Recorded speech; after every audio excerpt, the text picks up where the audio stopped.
What's going on, everybody? Today I'm going to be doing an EFAP of a video that discusses two of the main characters in my Vigilantes Creed. It's kind of a review, but it's more or less a discussion around the morality of the two characters, and it's titled Avoid Moral Contradictions, What to Learn from the Story. And in the description it says, I talk about Vigilantes Creed, a book by B.A. Turner, and a moral contradiction that occurs in the story which I explain maybe help others avoid such mistakes in their writing. So I was on the fence on whether or not to EFAP this, but the more I thought about it, it does bring up an interesting discussion or topic, and that's morality in fiction, right?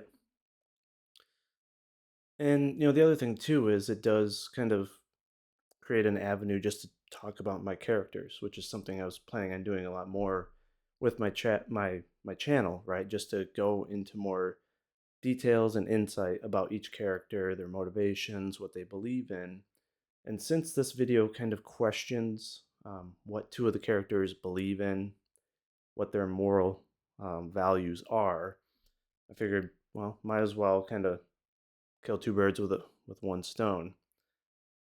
The other thing too is, I want to make sure that I can clear up any potential misconceptions or what could be considered misinformation because you never want potential readers to, let's say, listen to a critique that may not line up with reality, or at least the intention of the writer. And since I love these characters and the story so much, I actually want to provide that context, that detail, so that there isn't any confusion or questioning around the characters or the story. So let's go ahead and jump on into this. So this is by a creator named Bat Sauce. I've had some interactions with him. He's EFAP'd videos of mine in the past. I think he's a bit critical of my critique on things like the Rippaverse and the Iron Age tag, but of course, this did get in the hands of, well, my kind of response in the comments got in the hands of the typical trolls that, of course, tried to spread some falsehoods and farm up some drama. So, might as well just talk about it and give my opinion on the video. All right. What that has to do with what you're writing. Let me minimize my screen here. All right. Here we go. Just why is that important to story structure? Today, we're not doing a review, but we're going to use a book that I've recently read as an example to kind of explain this. Not to tell you what morality you should or should not use, but how a character's actions in their moral decisions contradict what the author is telling them in the story. Today, we're talking Vigilantes Creed. Pretty covered. Now, this is a thick book, but we're only talking about half of that. So, let's get into it. So that's a bit of a key note there, right? He's only read half of it. So book one and not book two. So that'll kind of tie into some of my commentary later on. Uh-oh, retard alert! Retard alert, class! Presenting the Short Bus Veteran! And today, joining me on this ride and adventure, we have the main character of Vigilantes Creed. Now, I would put the priest character in here, but I couldn't find a good picture, so he's just going to join us for the ride today. I've discussed morality in story writing a few times, but today I have a couple examples to run through, of course, in Vigilantes Creed. Let's just say there's some lessons to be learned here through the story. I feel like we can get more value rather than me trying to review these books, stories, and just do like a lessons learned or something like that. Maybe that'll be the style that I'm going through with this channel from now on. Now, discussing Vigilantes Creed, my biggest examples here are probably going to be Batman and the Punisher. These are examples to compare. So I would say that Batman's definitely a fair comparison. I mean, obviously, if you look at my wall, my most recent review of The Dark Knight Returns, huge fan of Batman, especially Frank Miller's depiction of him, as well as Zack Snyder's. So I do think that's fair. my character does have a no kill rule. Minor spoiler there, but he's not allowed to kill anything with a soul. So that lines up with, Batman's no kill rule, at least in most depictions of him. The Punisher, I would say only to a small extent. My character doesn't obviously mindlessly kill anybody, even criminals, because of that unique no kill rule. He also doesn't really torture or like permanently disable. He's not really brutal. He uses fear as his greatest weapon, but not so much violence. So I don't think Punisher is really a good comp for Dread Knight. Their details and show why those morals in those specific stories work. In Vigilantes Creed, unfortunately, there is a major problem with the moral system or the moral compass of the main character and some of the other characters that join that character. So this is where we kind of get into like the morality in fiction or escapism. In my opinion, it is subjective, right? Everyone has their own set of morals and values, which can be dependent on your upbringing, your religion, things of that nature. But when it comes to stories, right, the narrator, the writer, they set the morality of the characters. They determine in that universe what is deemed as moral and what is not deemed as moral. So that's just something to kind of keep in mind as you kind of listen to this commentary.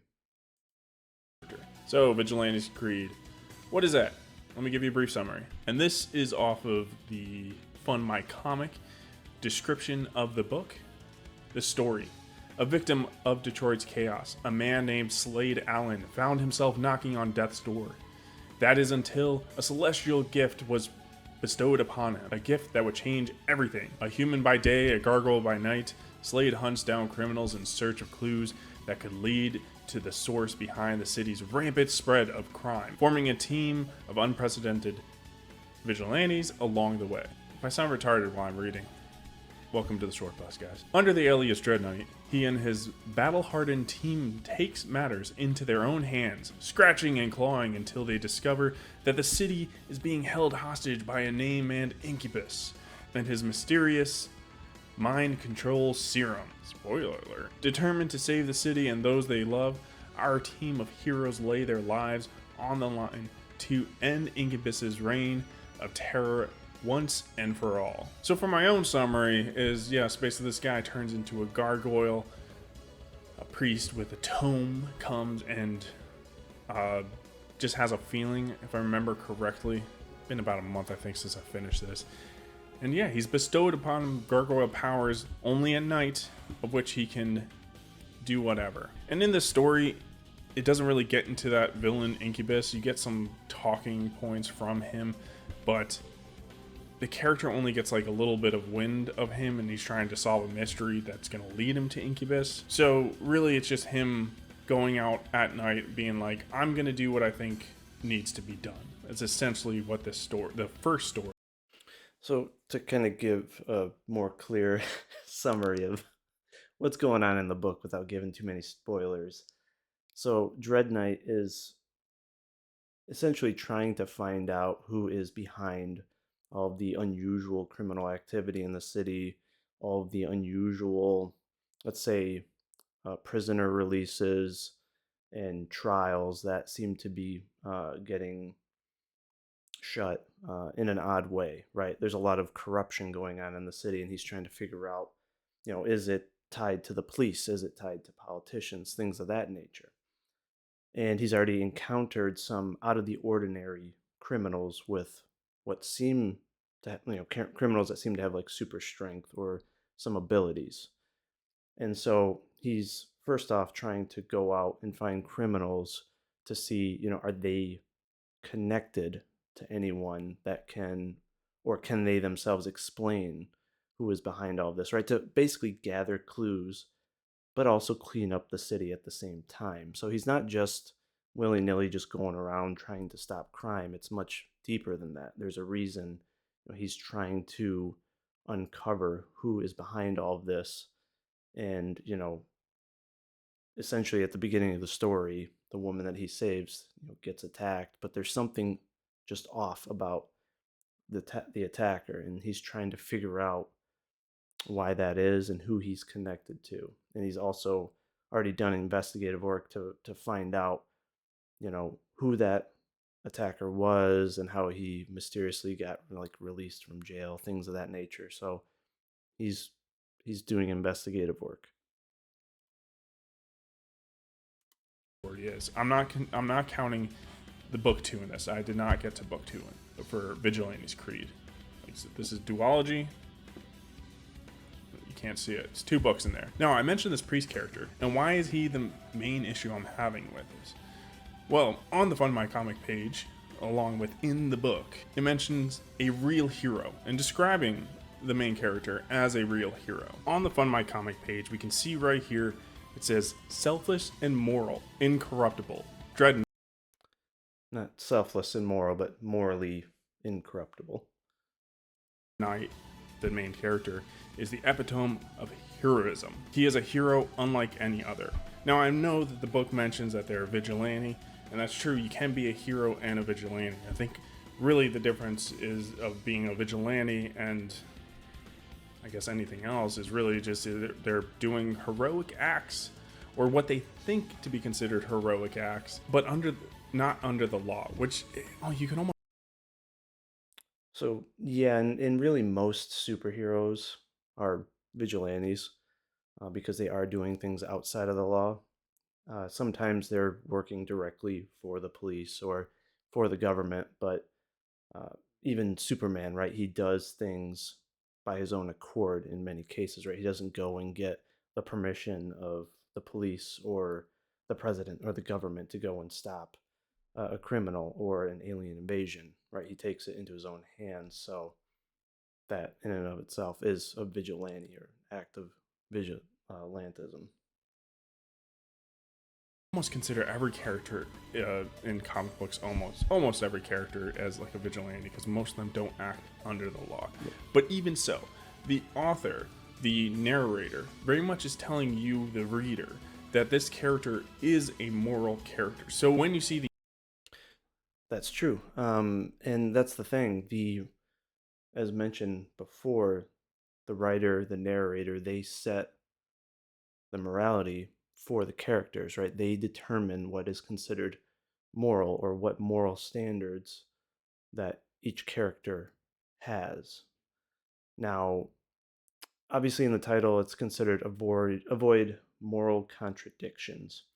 Now, I'm not sure if he kind of worded things improperly or chose the wrong word.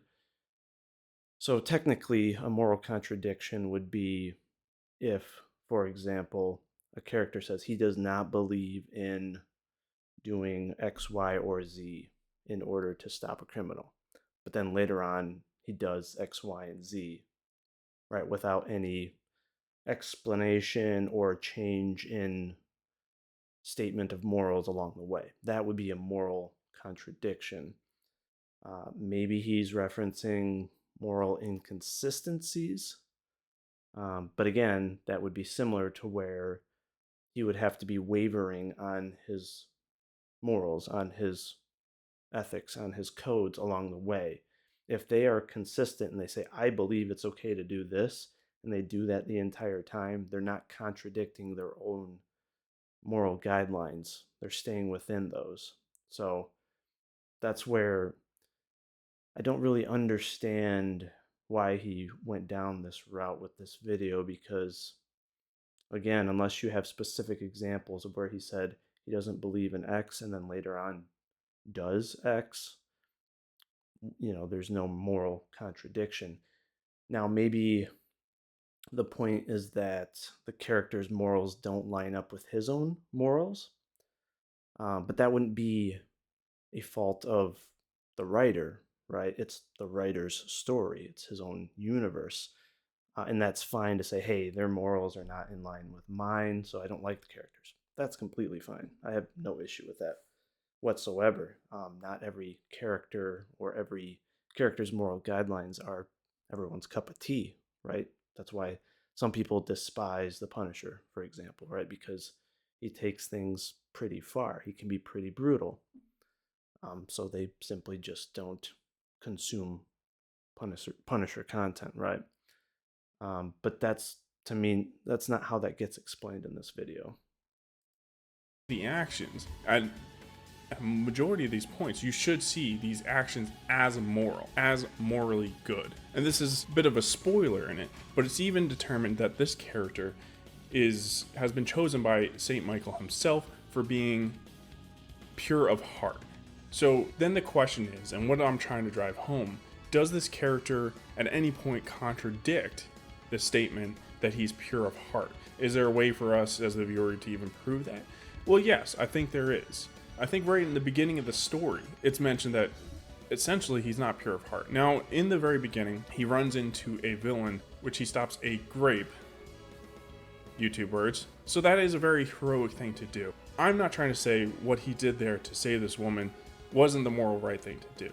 But as later in the book saying, pure of heart, where am I going with this to say that there's a contradiction here? Right before he does that, it's mentioned that he has disdain for his coworkers. He doesn't like them. He feels that they're all fake.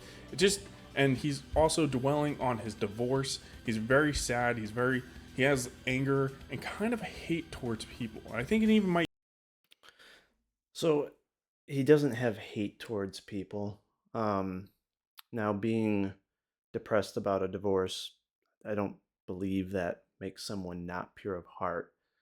And what you would consider pure of heart is also subjective, right? Every person would have a different kind of definition or view on what is considered pure of heart. And again, it depends on what the narrator or the writer determines as being pure of heart. So if the writer is saying that this person is pure of heart and that a celestial being has deemed that person um, in line with being pure of heart, hence why they were chosen, then there's no inconsistency there. It just means that that character doesn't line up with your definition of pure of heart, which is fine, but that does not mean the writer made a mistake and that it's a fact that it's a moral contradiction.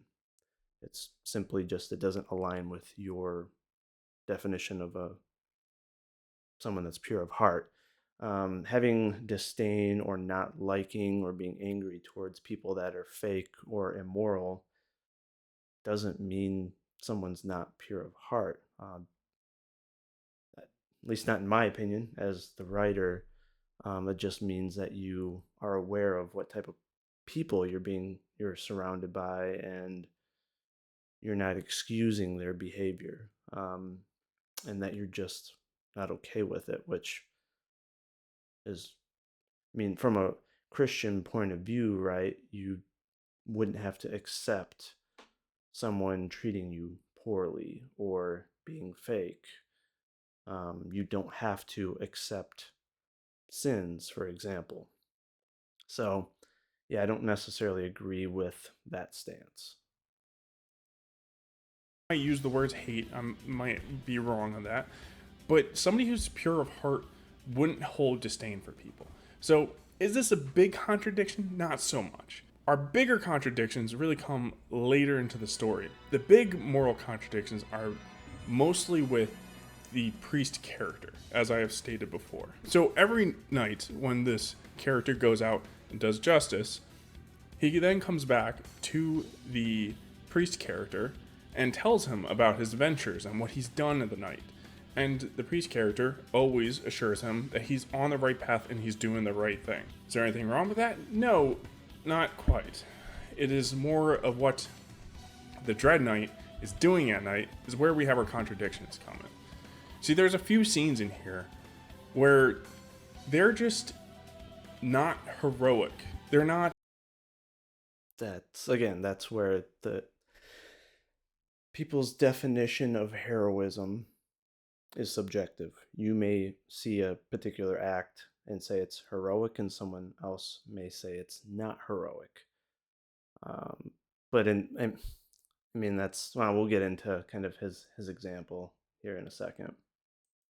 Not something I think anybody really should consider morally good. Now, there's been characters back. I gotta go back a second, see what he just said there. Something I think anybody really should consider more. I think that anyone, something I don't think anyone should consider morally acceptable. So, that's kind of a key little statement there. I don't think people should deem it morally acceptable. So again, you're basing this based off of this is all based off of your morality, what you deem to be moral, which doesn't have to align with what the writer deems as being moral in the story or for his character. So again, this is where I go back to where I think the morals of these two characters just don't line up with his morals or what he perceives to be moral. But it doesn't make it a contradiction, as stated earlier. It's only a contradiction or an inconsistency if the characters or the narrator, for example, says character does not believe it's right to do A, and then they later on do A. Right? So if they don't do A, or that example throughout the entire book, they were consistent and there's no contradiction. Morally good. Now, there's been characters, Batman and Punisher, where they've done stuff, and would you consider that the moral good thing? Maybe not. Maybe you do. It's a little bit different with those characters, and I'll get into that in a bit. What happens is two people, we have no idea what age they are, what's going on in their backstory or anything like that. For all we know, this could be a 16-year-old kid. For all we know. Okay, so this is where he leaps into an assumption. So if a character were a kid or a teenager, the writer would call that out. So in the book, where there's scenes where there's criminal activity, my intent is like they are adults, right? A normal situation where it's adults partaking in criminal activity. There is one particular scene where a kid is involved where, you know, basically a stepdad is beating him up, right? So I indicate clearly that he is a young kid. And I may even clarify the age. So to make an assumption and say, oh, well, he could be a teenager or they could be a teenager, it's like, well, then you could also say, oh, well, maybe they're 90-year-old, drug dealers as well. So that's, again, you're making assumptions that are just a little bit outlandish. There's a dealing of cocaine going on. Now, that's not good, right? Okay, it's not good. Those people should be turned into the police. And as a superpowered person, so either he didn't really pay close attention during the book, or because he had, it's been a couple months since he finished it. It's known in the story, and it's clarified on several occasions that the police force is corrupt in Detroit in the story, and Dread Knight specifies that he cannot turn them over to the police because of all the investigative work that he's done, that there's a good chance that they're just going to get released out onto the street, that the police are not actually fighting legitimate crime. So the main character, Dread Knight, knows that he cannot turn them into the police. It would be pointless. So he kind of didn't provide some context there. he definitely has the capability of apprehending those people safely, even if they have weapons, because he's pretty much bulletproof, or bullets at least don't hurt him much. Now, cocaine, other weapons can damage him. He's not invincible by any means. So, but again, that's an assumption that he can, because this is at the very early stages of the story where he's, just like discovered his abilities, and he has just turned into a gargoyle not too many pages before this scene, and so he's new to fighting crime. So it's not as simple as a veteran Batman who has a bunch of gadgets and knows how to react in certain situations. This is somebody that's completely brand new to fighting crime. So to say like, oh, he could just easily walk up to them and, you know, I don't know, tie zip ties around their hands or something. I don't know. But again, this is fiction. It's escapism. You have to make the story engaging and exciting. And if you just simplify it and say, "Oh, he's just gonna walk up and bear hug them until they give up," like you have to have some flair, right? Just like in Batman, in Punisher, in Green Arrow, all these stories, there's flair to them, right? Something to make it exciting. That's what escapism is all about. Not a good drug, but not on our highest of like terrible things. So out of seeing them dealing Cocaine's pretty bad, and so is selling it. I mean, don't know if I agree with that. with drugs, both the dealer and the person receiving the drugs receive essentially the same punishment, where both of these characters are brutalized. At one point, one has their legs broken. This doesn't seem Sorry, but that makes me laugh. So they don't get, in my opinion, brutalized. So let me give a little context to the scene there. He has some enhanced abilities, right? Scent, the ability to smell, to hear, right? Eyesight. And he sees in the street this cocaine deal going down, right? In like an alleyway. And so instead of going down and confronting them to where he could potentially be noticed out in public, he swoops down, picks them up, flies off. And like in other shows, he finds a secluded rooftop, and as he's flying over it, he just drops them onto the rooftop, and they go right tumbling or rolling away onto the rooftop, and then he just lands down. And as the one gets dropped, right, his leg breaks, or he yells like, "Oh, you broke my leg."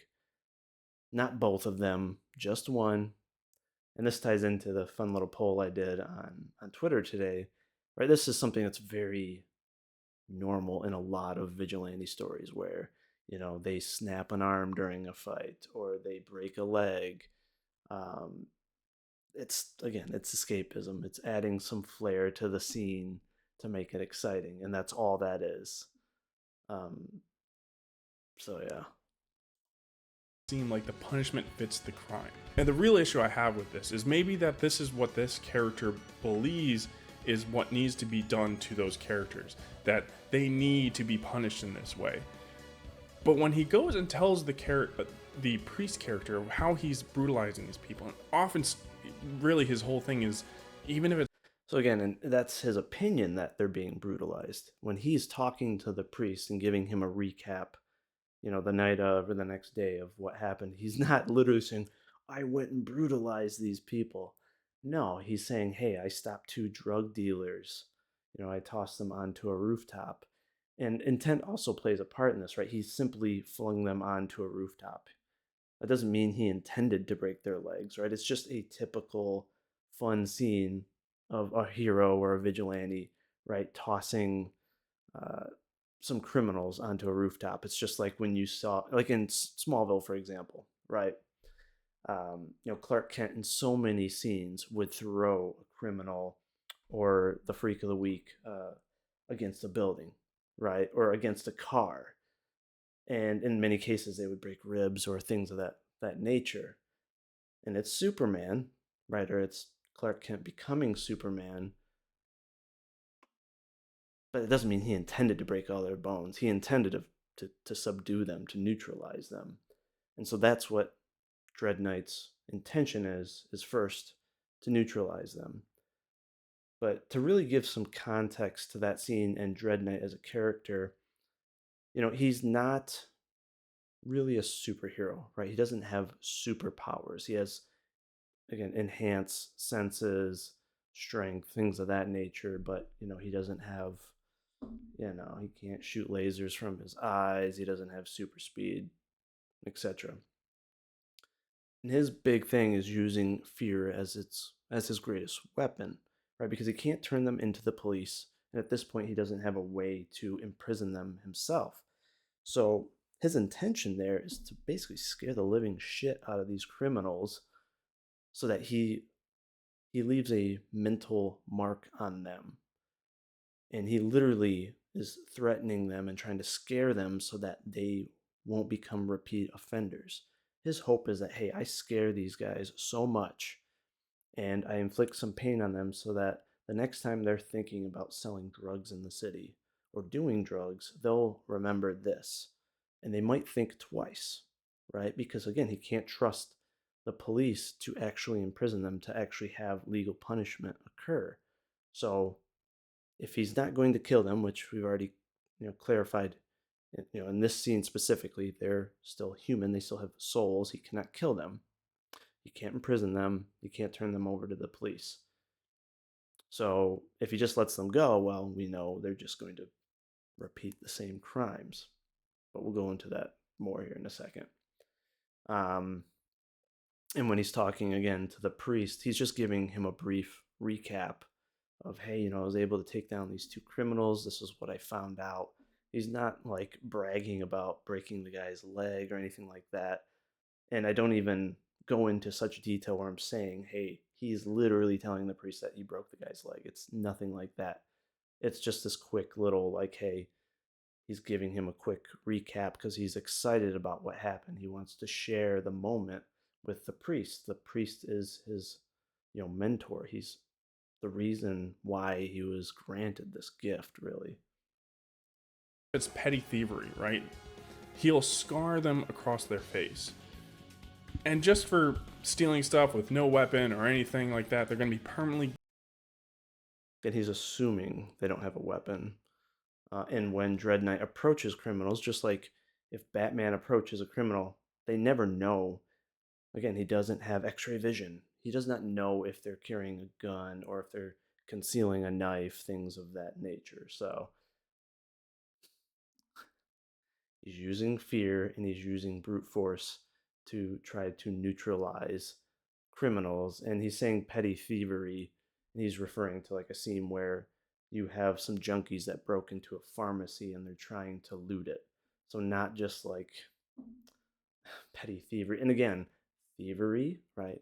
Trying to steal a woman's purse, things of that nature. It's illegal.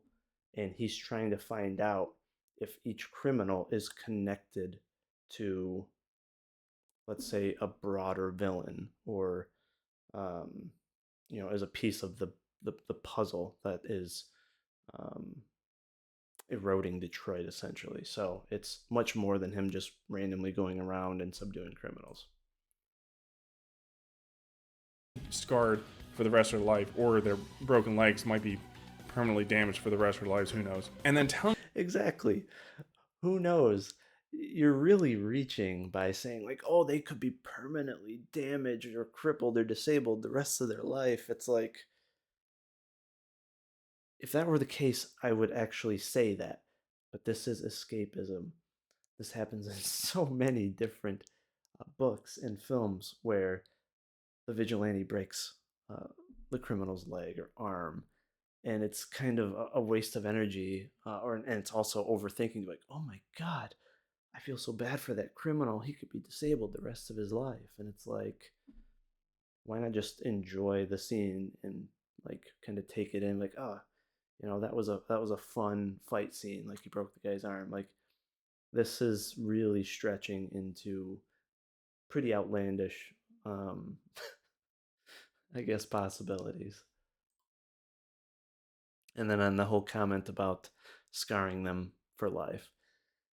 So, one thing that, readers, and I think I've mentioned it on streams, one thing that Dread Knight does is he marks the criminals that he has come across, right? Because again, he can't track them. He's new to this. He doesn't have a way to imprison them, and if he's not turning them into the police, right, he can't track what's happened with them. And so, if he's also encountering hundreds of them, he may not remember each individual one, what they did, right? So, what he does, similar to the Bat Brand in the Snyderverse, he leaves a scar or a gash that turns into a scar down the side of the criminal's face. You could say it's torture. I don't necessarily agree with that as the writer, and the narrator does not deem that as immoral. But again, the purpose of that is to scare the living shit out of them, to use fear as his greatest weapon, right? To where they have a permanent reminder, or potentially permanent reminder, at least a temporary reminder that, man, when I did that act of crime, this is what happened to me. Maybe I shouldn't do that. Like, he's still out there. Just like in Batman vs Superman, right? These criminals and civilians are afraid of him, right? Because he leaves this brand like he's just a human. He's really trying to use fear as a weapon. And so that's exactly what Dread Knight's doing here. He's just leaving a mark, a reminder, but also instilling fear. So it has purpose, and it does have a moral purpose of preventing them from being repeat offenders. Telling the priest that this is what he's doing, this is a big contradiction, because for a priest to give the okay on this. So again, it's not a contradiction if from the beginning to the end of the book, the priest finds it morally acceptable, right? It may not line up with your morals or the, I guess, standard for Catholic priests in real life. But again, if you were to read book two, right, read the full duology, you would eventually learn that he's not your average priest. And the way he became a priest was not under normal circumstances. There's a reason why he was chosen to be a keeper of the grimoire. And that grimoire is what determines what is acceptable and what is not acceptable. And how that grimoire came to be also ties into what is deemed as acceptable. So again, it's not a contradiction unless the priest at the beginning says, I'm not okay with this is unacceptable, and then later on, without along the way providing context as to why he's changed his mind, and then later on he just randomly is okay with it. That would be a contradiction. But this just does not line up with how you view what a priest should deem as acceptable or unacceptable. But there's a lot of detail and context as to why the priest finds it acceptable, and it goes way beyond even earthly beliefs and limitations once you've read the book.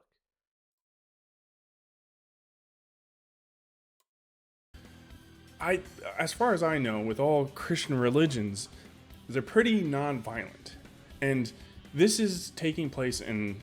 I don't know if he's forgetting about like the Crusades and all the wars where religion was tied into those wars. I mean, even archangels have been depicted as warriors, wielding spears and weapons. So if they were pacifists, then yeah, maybe you would have a valid, I guess, argument there. But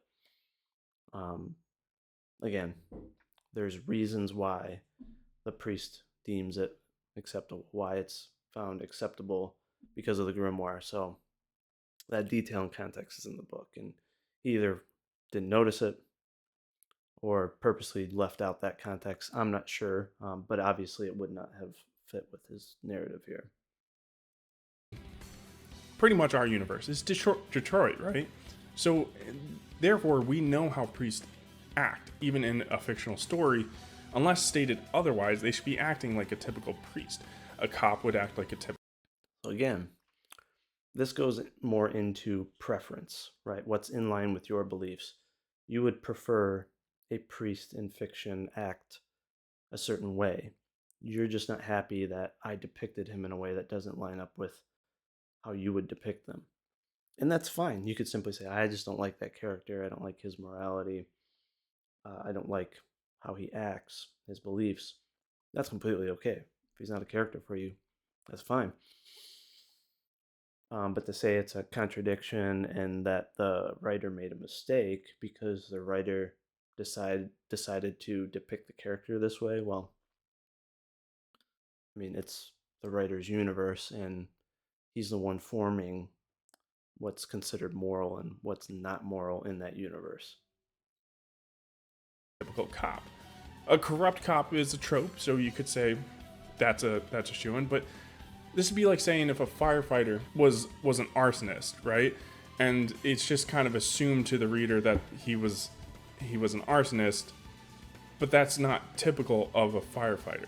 So a priest, upon hearing such violence to other people and not wanting to take more of a path of redemption or counseling or something like that, just doesn't really gel correctly.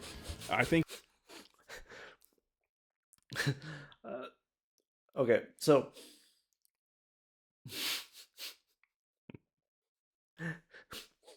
I'm just trying to picture my character going up to a criminal and just saying like, "Hey, can we have a chat? I'd like to help you. Let's sit down. I'm going to counsel you, or I'm going to suggest counseling." Um, that sounds like the most boring ass book ever. Um, I can't imagine like you just go up to a criminal and being like, I'm this, you have this big, intimidating gargoyle, and he just walks up to the criminal. And is like, you know what, you should really um, consider counseling. That's what my priest told me, and I must do what the priest says. And I'm not gonna lie, if I read a story where you have this priest that has this powerful grimoire with this really detailed backstory that ties into wars and things of that nature, and he's trying to coach the vigilante to just hug it out with criminals and recommend therapy. I would hate writing that story. That character sounds horrible. But that's just like that's I don't know. That's ridiculous. if a priest in this story would hear that and tell him probably not break their legs, probably not scar them across their face, but to cheer on the main character for doing this seems like It doesn't specifically cheer him on for those actions. He's cheering him on for following his creed, for taking up the responsibility of the grimoire, of the mission, right?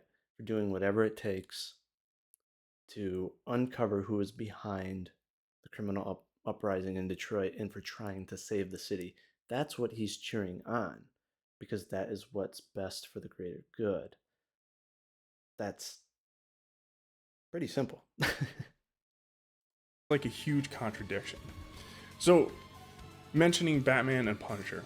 Again, it's not a contradiction in the story. If the priest is okay with those actions from the start to the end, and he is not inconsistent, he doesn't waver on that belief, there's no contradiction. It just means it doesn't line up with what you would prefer the character to do. Let's go with Punisher right now. Punisher has done some pretty crazy things. There's even a comic where he like beats up a guy for jaywalking. So he will do pretty extreme stuff to people that do crimes that aren't that crazy. But that's a So again, that's a bit of a stretch. That never happens, obviously, in my book about the main character or any of the vigilantes beating up jaywalkers. Right? They're actually, let's say, subduing or neutralizing the worst of the worst. Right? So again, comparing any of my characters to Punisher, it's not a fair comparison at all. And if you read the book, or if you've already read the book and you give it an unbiased read, you'll notice that as well. And leaving a scar or a gash on the side of someone's face is pretty tame in comparison to some of the things that the Punisher has done or other vigilantes have done. That's one story told about Punisher, but we do know Punisher will. He does not hold himself back when punishing the criminals. Now, some. But as explained in the book, and as I just mentioned to everybody, Dread Knight does hold back because he has a celestial no kill rule. He cannot kill anything with a soul. So he literally has to constantly hold back. So, yeah. Some stories we kind of see that the Punisher, he's a crazy guy, or this is kind of a punishment that the world needs. But the thing is that the Punisher doesn't go back and have a priest character justify these actions. I think in any one of these stories, a priest would then look at the situation, what the Punisher is doing, and say, right, you think that this is what would happen, but that's not what happened in my story. That's not how I intended it to happen. Again, it's one thing for you not to like that setup or those characters, but it doesn't make it a contradiction. It doesn't make my characters immoral.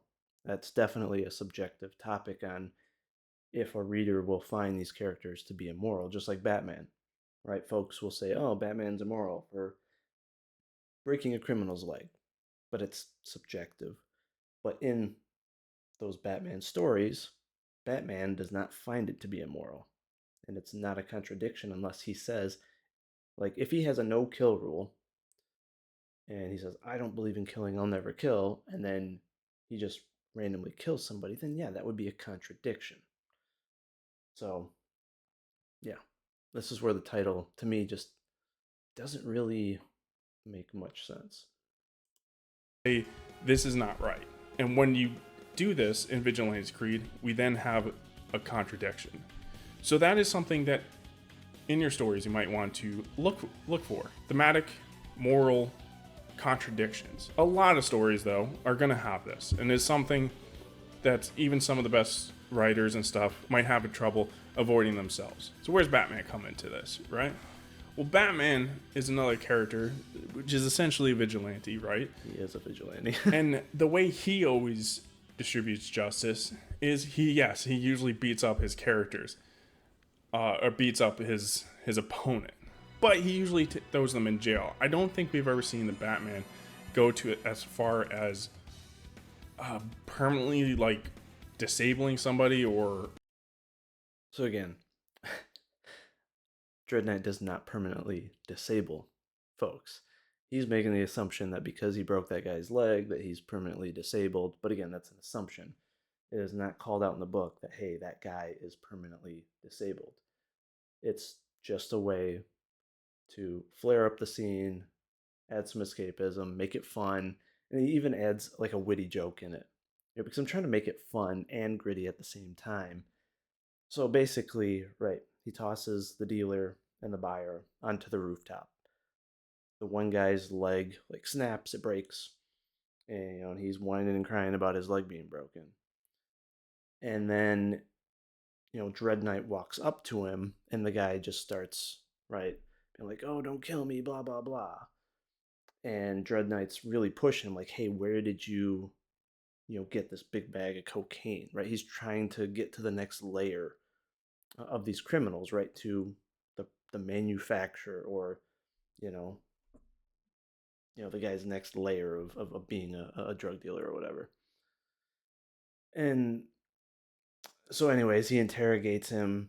The guy's resistant at first to to tell him who he got the drugs from, and eventually the guy cracks because again, Dread Knight is threatening him. He's telling him like, "Hey, I can either kill you in an inhumane fashion."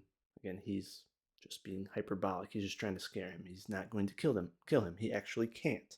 But again, he's using his words, his appearance to scare the shit out of this guy. Guy gives up the name, and then Dread Knight just starts walking away. And the dealer's like, you can't just leave me up here, man. My leg's broken. How am I gonna get down? And Dread Knight just has this like witty comeback. He's like, well, consider it your first day of physical therapy. It's just a fun scene. There's no reason to overthink it. Assume the guy is permanently disabled or anything of that nature. or scarring them, at least intentionally, or if it's a Zack Snyder movie, I think that might have happened. Now, the point of this all is to say, to look at our stuff and focus essentially with some of the moral decisions that you're doing in your story, because in everybody's story, morals are going to be a factor. It's a huge thing, right? So, not necessarily about what you think is right, what you think is wrong, but look. Well, the writer does determine for the book what is deemed as right or wrong. And even in your critique here, you're kind of stating what you believe is right or wrong from your moral stance. So that seems like a bit of a contradiction. Look to see if there's any contradiction with your characters and in your writing to try to avoid this. You can't really say that your character is the epitome of heroism. He's selfless and moral. Like, we got a guy who's buying Coke, right? Maybe this was like the last one before he cured AIDS or something like that. Who knows? Maybe the guy selling the Coke really needs money because he's gonna end up like having his kids starve. Who knows? Maybe he has kids. Maybe they're. See, this seems like a moral inconsistency on his part. He's saying that breaking a cocaine dealer's leg is immoral, but he's trying to justify a guy dealing cocaine, like a serious drug, right? He could be pushing it to kids. He could be destroying people's lives or, playing a part in destroying people's lives. But you're trying to justify him selling drugs because maybe he has a kid or he needs to feed his family. Well, they also have night shifts at McDonald's and at warehouses and manufacturing companies. So this, I'm on the fence on whether or not this video of his is disingenuous. The title, it just seems like kind of a smear in a way. Maybe that's not his intention. I don't know. That's an assumption, just like, he's made assumptions about the book, but that's a huge inconsistency there to say it's not okay for a vigilante to hurt someone doing a serious criminal act, but it might be okay under certain circumstances for that person to deal cocaine. Now, this reminds me of the Uncle Ben scenario, right? So, Spider Man, right? Peter Parker, in the films and the comics or in certain adaptations, allows this criminal to run past, right? Because he says it's not his problem. Well, that guy later on goes to shoot Uncle Ben. That was a critical lesson for Peter Parker, something that ate away at him and really did some, damage to him emotionally, and justifiably so. Now, this cocaine dealer or this buyer could end up getting high, getting in a car, and hurting your family member if you lived in this universe, right? Or running over a kid, God knows what, right? Then, in my opinion, some of that blood would be on Dread Knight's hands for not stopping that criminal. Because maybe, and again, this is his intention, this is what he's trying to do, maybe Dread Knight was able to scare that guy so bad, or at least temporarily disable him to where he would have to go to a hospital, right? Or not get in the car, to where he doesn't go and, hurt somebody else or sell more drugs to other people who then could hurt other people, right? There's so many different avenues that it could go. So it would be worse for the city, and it would be, in my opinion, morally wrong to just let the guy walk scot-free. And again, what writer would write a scene where you have this basically monster, this creature, this intimidating creature approaches a criminal that's doing something immoral, that's something that is illegal, immoral by most standards or most societies, and instead of neutralizing him, we're trying to find out where he got the drugs, right? To further on, um, clean up the city. He asks him, "Why are you doing this?" "Well, because I need to feed my family." "Oh, okay. Well, it's okay then. Just let him walk." That sounds like the worst scene, the worst book ever. Again, this is escapism. It's about making an immersive story that's fun. There's nothing fun about a little therapy session between a vigilante and a criminal. And this is where I will criticize adaptations of Batman or even Batman in general, right?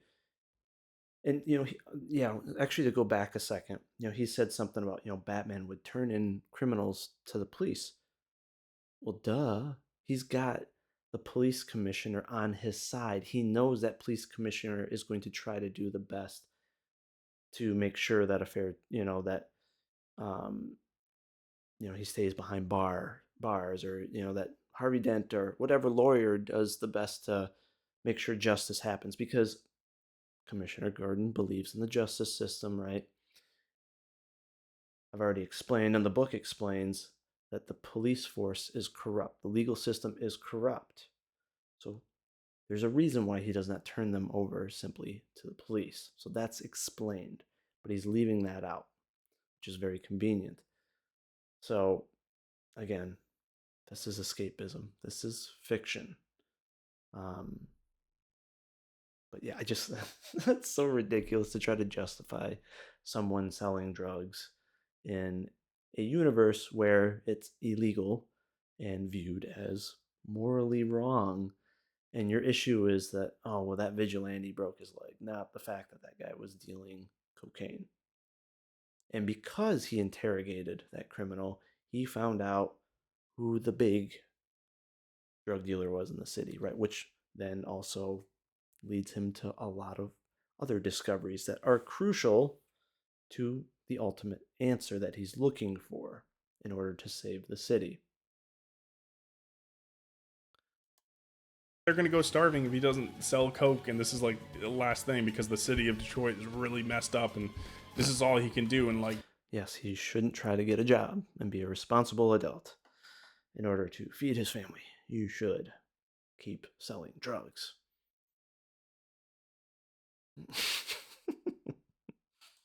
Yeah, you should find a different way to do this, but I don't think that deserves you getting your legs broken. Maybe these guys leg, singular. He broke a leg, not intentionally. He did a classic toss a criminal onto a rooftop or against a building or against a car. And for all we know, the guy might not have broke his leg, right? He's just saying, "Oh, it hurts. I can't walk. I broke my leg." Like, he's not a doctor. Neither of them are doctors. He doesn't have the Dread Knight doesn't have X-ray vision either, right? It's to spice up the scene, right? To have the character or the criminal be like, "Oh, you broke my leg, man." Right? It's, again, I've always marketed and pitched my character as being gritty. I use Batman, Hellboy, Watchmen, specifically Dark Knight Returns, Frank Miller's Batman adaptations, as comps. So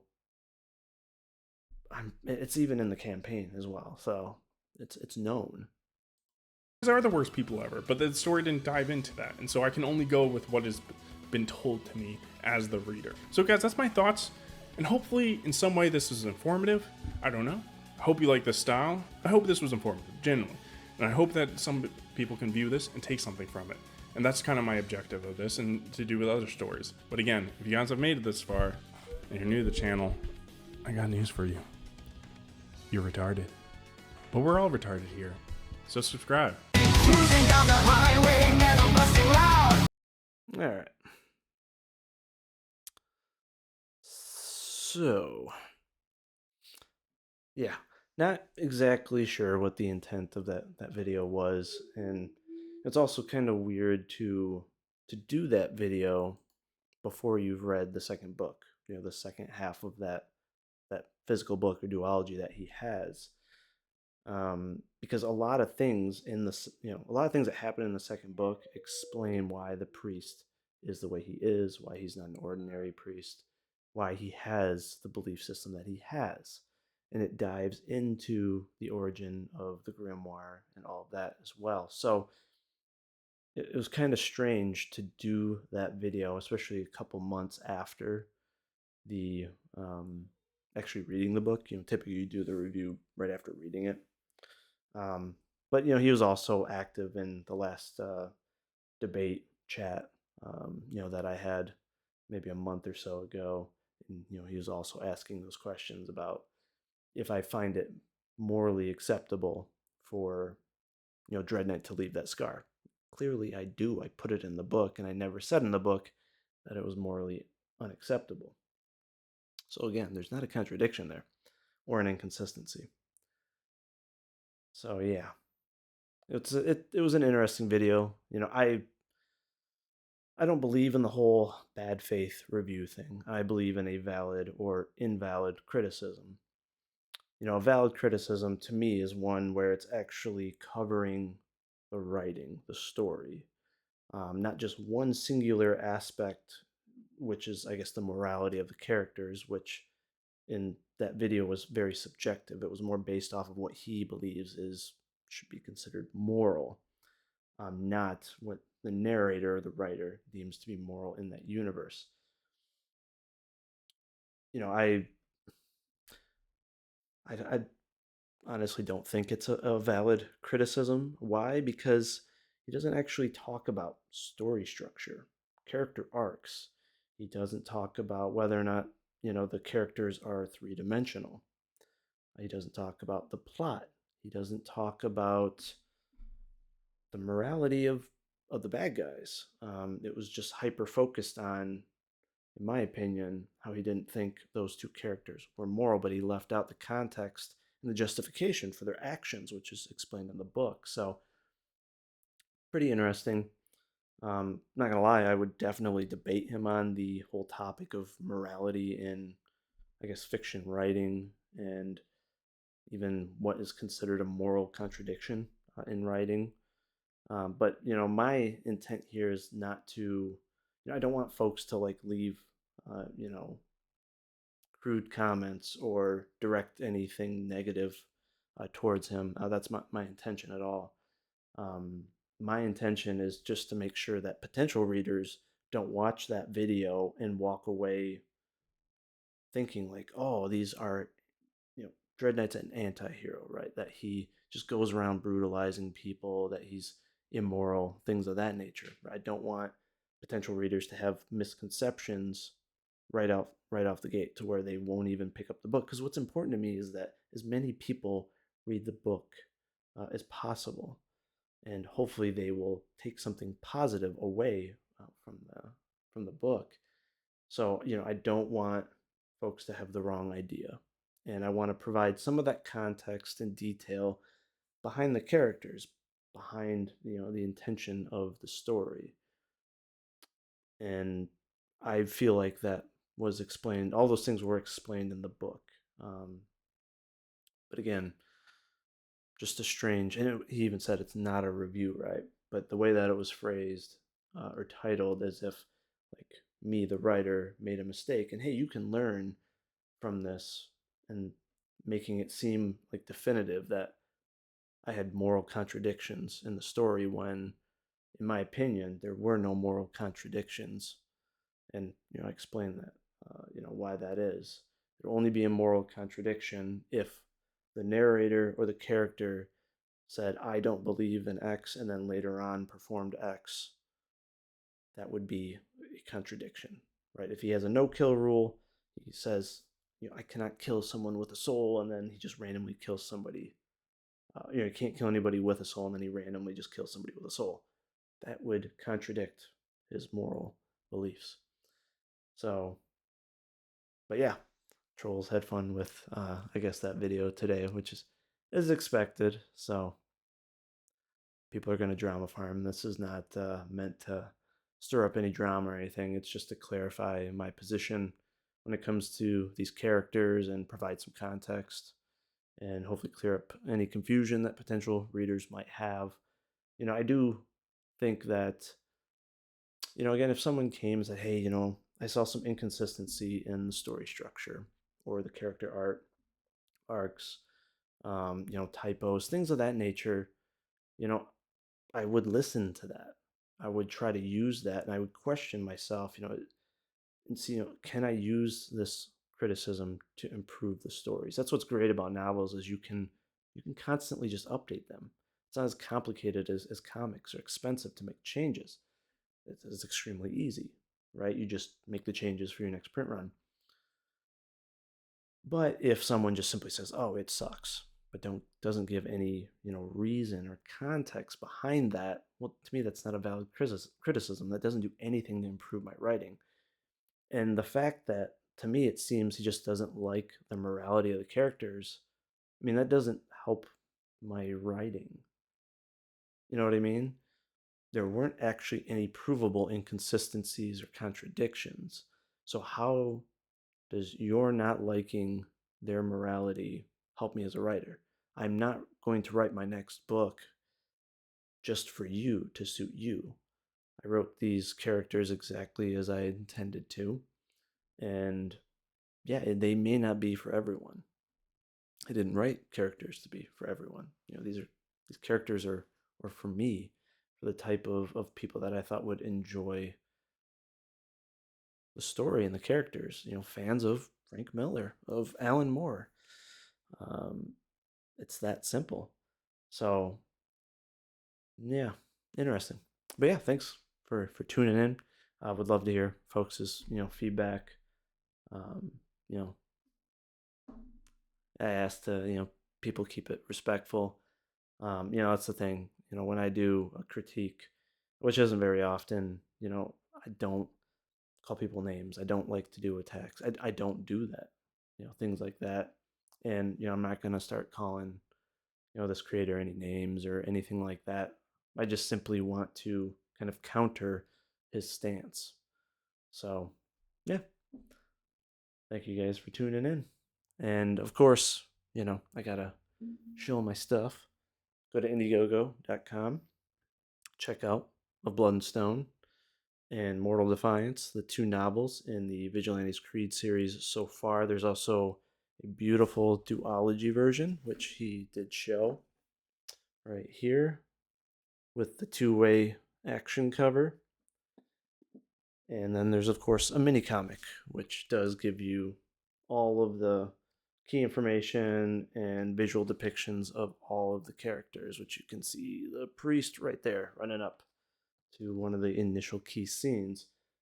So if you're a fan of vigilantes that are willing to get their fists bloodied and to break bones if needed in order to stop crime, to save cities, to save human beings, to prevent coke dealers from selling coke to kids and all of that stuff, please check it out.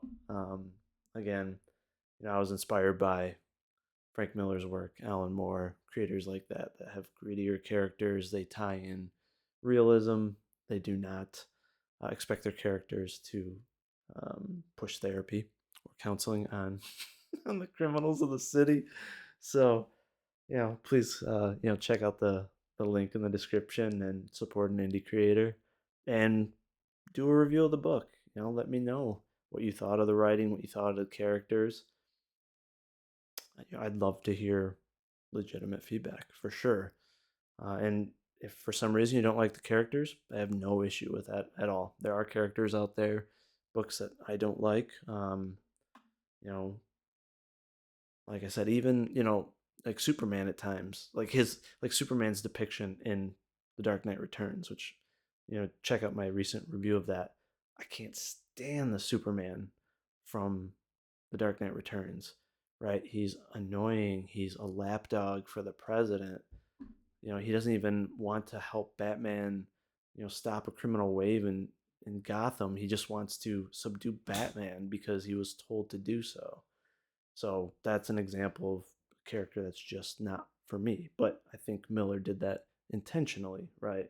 Because the book was based around Batman, the Dark Knight, and his beliefs and his intentions for the city. So, yeah, thank you, everybody, and God bless.